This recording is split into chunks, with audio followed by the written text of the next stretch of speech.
અમરેલીના વડિયા તાલુકાના અરજણસુખ ગામમાં કુહાડી વડે થયેલા હુમલાનો મામલો હત્યામાં પલટાયો છે।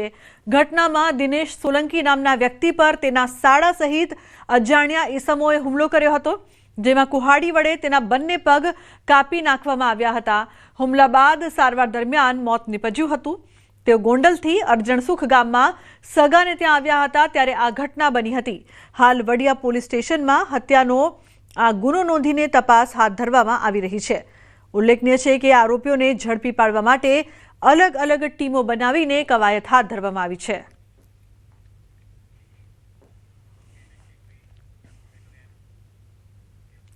અમદાવાદ ગુજરાત યુનિવર્સિટીમાં એનએસયુઆઈનો હાઈ વોલ્ટેજ ડ્રામા ઈસી મેમ્બરના ભ્રષ્ટાચાર મામલે કર્યા વીસી ચેમ્બરની તાળાબંધી।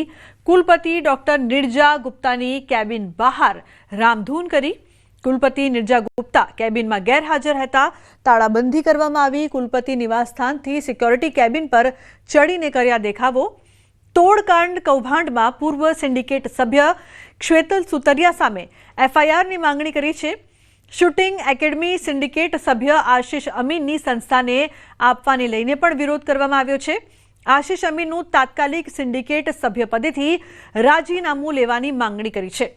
તો શ્વેતલ સુતરિયા પ્રોફેસર પાસે ખંડણી માંગણી ઓડિયો થયો છે વાયરલ ઓડિયો બાદ શ્વેતલ સુતરિયા વિરુદ્ધ પોલીસ ફરિયાદની માંગણી કરાઈ છે।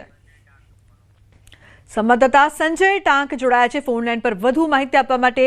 સંજય, શું છે સમગ્ર મામલો? શું વધુ વિગતો છે આપની પાસે?